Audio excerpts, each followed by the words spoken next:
4 महिन्यापासून पेंडिंग असलेलं काम फायनली मी आज करायला घेतलं आहे. 2 परकर माझ्या मैत्रिणींनी 4 महिन्यापूर्वी मला स्टिच करण्यासाठी दिले होते. उद्या उद्या उद्या पुढच्या आठवड्यात पुढच्या महिन्यात असं करून करून जवळजवळ 4 महिने उलटून गेले, तरीसुद्धा ते काम माझ्याकडनं झालं नाही. सो फायनली मी आज करायला घेतलं आहे आणि ते पूर्णही झाले. त्यासाठी व्हिडिओ नक्की शेवटपर्यंत पहा. नमस्कार मैत्रिणींनो, मी सोनाली आजच्या एका नवीन व्लॉगमध्ये तुम्हा सर्वांचं पुन्हा एकदा मनापासून स्वागत करते. सर्वप्रथम तुम्हा सर्वांना श्री स्वामी समर्थ. चला, आज कामाची सुरुवात झाली आहे नेहमीप्रमाणे पेपर कटिंगने. तर इथे पेपर कटिंग करून आणलेले होते. त्यानंतर मग त्याचं मी थोडंसं शॉर्टिंग वगैरे करून घेतलं, व्यवस्थित चेक केलं की जे जे आपल्याला कटिंग्स हवे होते ते सगळे आलेले आहेत. आणि त्यानंतर घेतलेलं आहे मी पॅकिंग करण्यासाठी. सो जे काही आजच्या लिस्टचे पार्सल होते ते सगळे मी व्यवस्थित शॉर्टलिस्ट करून घेतले. त्याचे जे जे सेट होते ते व्यवस्थित अरेंज करून घेतले. नंतर नरेंद्र ते पॅकिंग करून पोस्टात नेऊन टाकतील अशा हिशोबाने. सो सगळी व्यवस्थित प्रिपरेशन करून घेतली आणि त्यानंतर चला करते आहे सुरुवात आता पुढच्या कामाला. पण बऱ्याच जणी मला कमेंट सेक्शनमध्ये कमेंट्स करतात की ह्या पेपर पॅटर्नची प्राईस काय आहे, त्या पेपर पॅटर्नची प्राईस काय आहे. तर माझं सगळ्या मैत्रिणींना म्हणणं एकच आहे, बघा तुम्ही कमेंट सेक्शनमध्ये विचारता, पण तिथे सांगण्यापेक्षा तुम्ही मी स्क्रीनवर नंबर देते, त्या नंबरवरती व्हॉट्सअप कराल तर तुम्हाला जास्त चांगल्या पद्धतीने माहिती मिळेल. पेपर कटिंग्स आपले कशा प्रकारचे असतात त्याचे फोटोज दिले जातात. त्यानंतर प्रत्येक पेपर कटिंगची प्राईज साईजप्रमाणे वेगळी असते. शॉर्ट स्लीव्सची सेटची प्राईज वेगळी असते, एल्बो स्लीव्सच्या सेटची प्राईज वेगळी असते. तुम्हाला दोन्ही सेट्स घ्यायचे असतील म्हणजे शॉर्ट स्लीव्ह एखादा सेट घेऊन त्याच्याबरोबर शॉर्ट आणि एल्बो स्लीव्स घ्यायचे असतील तर त्या सेटची प्राईस वेगळी असते. त्यामुळे मी तुम्हाला म्हणेल की तुम्हाला जो कोणता सेट हवा आहे तुमच्या कस्टमायझेशनप्रमाणे तुम्ही व्हॉट्सअप जर केलं तर तुम्हाला चांगल्या प्रकारे माहिती मिळू शकते. तर हा बाय चॉईस आहे, तुम्ही माहिती काढू शकता. घ्यायचं न घ्यायचं हा तुमचा प्रश्न आहे. पण तुम्हाला जर का डिटेलमध्ये माहिती हवी असेल तर नक्की व्हॉट्सअपवरती मेसेज करा. आणि त्यानंतर आपले मे महिन्यातले नवीन बरेच कोर्स लॉन्च होत आहेत. त्यामुळे आपलं ॲप्लिकेशन आहे मिसेस जोंदाई कोचिंग, ते सुद्धा ॲप्लिकेशन डाउनलोड करा जेणेकरून नवीन येणाऱ्या कोर्सचीसुद्धा तुम्हाला माहिती मिळेल.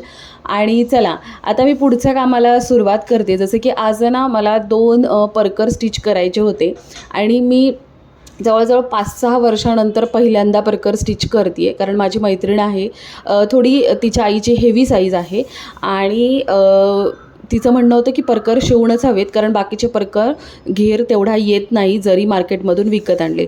तर तिने मला एक रेफरन्ससाठी एक परकर दिला होता. नेहमी मला एखादं काहीतरी नवीन टास्क आला ना तर मी काय करते, पहिल्यांदा त्याचं प्रॉपर कॅल्क्युलेशन मेजरमेंट्स हे सगळं बुकवरती करून घेते आणि त्यानंतर कटिंग करते. जसं की तुम्ही इथे पाहताय मी हा आता परकर मेजरमेंटला घेतलेला आहे, तिचा जो जुना परकर होता तो. तर हा 3 पार्टमध्ये कट केला आहे. जसं की वरती नाडीसाठी नेफा आहे, मधला घेरचा भाग आहे आणि त्यानंतर बॉटम जो होता त्याला आपण फ्रील पट्टी लावलेली आहे त्या परकरमध्ये आहे. तर मी त्याच पद्धतीने प्रॉपर मेजरमेंट घेतलं. तिने टोटल 4 मीटर फॅब्रिक मला दिलं होतं, ज्यातल्या 2-2 मीटरमध्ये 2 मीटरमध्ये 1 परकर अशा पद्धतीने स्टिच करायचा होता. सो प्रॉपर मी मेजरमेंट्स वगैरे घेऊन घेतलेले आहेत.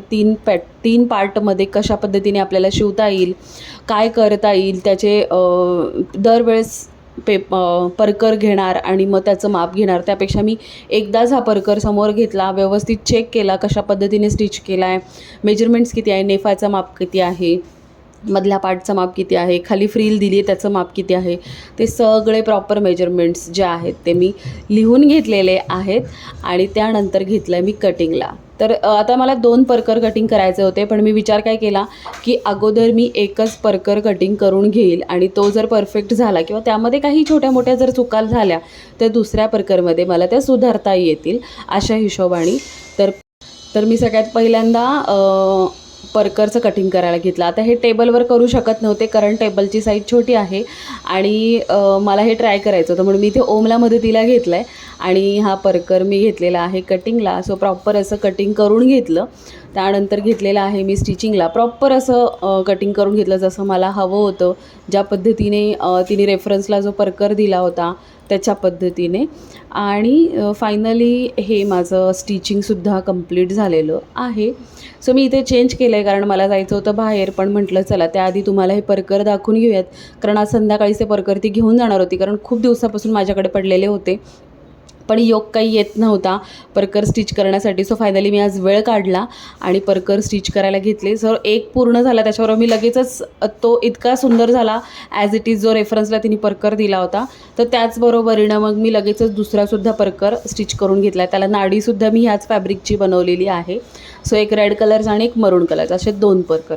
आता तुम्ही विचाराल की याची शिलाई, तर याची शिलाई मी 300 रुपये घेतलेली आहे. फॅब्रिक तिने आणून दिलं होतं. सो 300 रुपये शिलाई मी घेतलेली आहे. तर तुम्ही पाहू शकता मागे टेबलवरती बरेच ब्लाऊज काढलेले जे मला आज पूर्ण करायचे होते. पण हे परकर खूप दिवसापासून पेंडिंग होते आणि तिचा मला आज कॉल आला की ॲटलिस्ट आज तरी देशील. सो म्हटलं चला थोडासा वेळ काढला आणि पहिल्यांदा हे परकर पूर्ण केले. आता पुढे 4 ब्लाऊज जे मला आज संध्याकाळी स्टिचिंगला ॲटलिस्ट आज रात्री कटिंग करून जर ठेवले तर उद्या स्टिचिंग मला पूर्ण करता येईल. कारण उद्याच्या कामाचं प्रिपरेशन आदल्या दिवशी जर केलं तर ते काम प्रॉपर पद्धतीने पूर्ण होतं. सो बऱ्याच मैत्रिणी मला विचारते की ताई तुझ्याकडे अर्जंट काम आल्यानंतर तू कशा पद्धतीने मॅनेज करते, अस्तर कुठून आणते, फॉल कुठून आणते. तर पहिली गोष्ट, मी फॉल घरात आणून ठेवत नाही. अर्जंट जर असेल तर शक्यतो माझ्याकडे एक ताई आहे, त्यांच्याकडे मी अर्जंट साडीला फॉल पिको करायला देतात. मग ते त्यांच्या पद्धतीने त्यांचे फॉल वगैरे मॅनेज करतात. पण जर अस्तरचं विचाराल तर मी बऱ्याच ब्लॉगमध्ये शेअर केलेलं आहे की अस्तरचे मी तागे आणून ठेवलेले असतात की जे 20-20 मीटरचे असतात. मला लक्षात आलं की आता हे संपत आलेत तर मी लगेच नवीन जाऊन घेऊन येते. प्रत्येक साईजचे तागे माझ्याकडे अवेलेबल असतात. तर ह्या मागचे जर ब्लॉग तुम्ही पाहिले असतील तर त्यामध्ये तुमच्या लक्षात आलंच असेल. त्यामुळे माझ्याकडे अस्तर ब्लाऊज आला, अस्तरचा ब्लाऊज जर अर्जंट आला तर मला फार डिफिकल्ट जात नाही. अगदी थोडंसं मिसमॅच जर असेल म्हणजे 19-20चा फरक असेल तरी पण कस्टमर ॲडजस्ट करून घेतात. कारण अर्जंट असल्यानंतर मी क्लिअर सांगते की अस्तर आणायला जायला जमणार नाही आहे, थोडासा डिफरन्स आहे अस्तरमध्ये. पण जर मॅच होत असेल तरच मी यूज करते. मॅच होत नसेल तर जवळच एखादं शॉप असेल त्या पद्धतीने अरेंजमेंट करून ठेवायचे की आपल्याला कुठलं शॉप जवळ पडतं आहे आणि मग पटकन जाऊन घेऊन यायचं. आता बऱ्याचदा माझे मिस्टर घरी असतात नसतात, पण जेव्हा पण ते घरी असतील आणि कस्टमर जर आलं आणि जर अस्तर नसेल तर मग जस्ट मी आधी प्रिपरेशन करून ठेवते की मिस्टर जाऊन घेऊन येतील ह्या हिशोबानेच ब्लाऊज घ्यायचा. जर ते घरी नसतील आणि आपल्याला 1 दिवसाचा वेळ मिळत असेल तर रात्री जाऊन स्वतः जाऊन घेऊन येतात. अशा हिशोबाने सुद्धा प्लॅनिंग करता येतं. सो आता मला वाटतं की तुमचा हा सुद्धा डाऊट क्लिअर झाला असेल की अर्जंट ब्लाऊज आल्यानंतर अस्तर कुठून आणते. तर माझ्याकडे ऑलरेडी मी अस्तरचे तागे आणून ठेवलेले असतात. आता मी नवीन घरी शिफ्ट झाल्यानंतर आता बरंचसं काम मी थांबवलेलं आहे 1-1.5 महिना.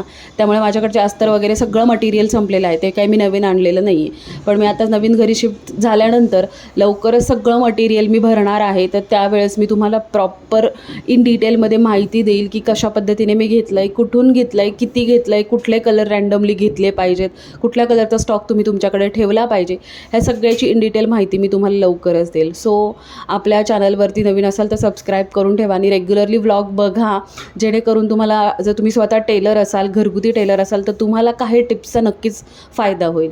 चला मग आजचा व्लॉग कसा वाटला नक्की कमेंट करून सांगा. आवडला असेल तर लाईक करा, शेअर करा, चॅनलवर नवीन असाल तर सबस्क्राईब करा आणि त्याचबरोबर बेलआयकॉनसुद्धा प्रेस करा जेणेकरून नवीन एखादा व्हिडिओ जर माझा आला तर तो लवकरात लवकर तुम्हाला पाहता येईल. चला मग भेटूया पुढच्या छानशा ब्लॉगसोबत. बाय.